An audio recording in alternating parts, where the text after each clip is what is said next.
Hindi pa nailagay ang mga yan. Yan pa lang yung mga span bilas.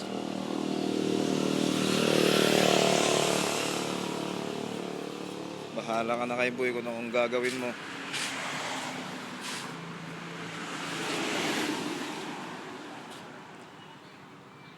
Yan yung 4 na main gate.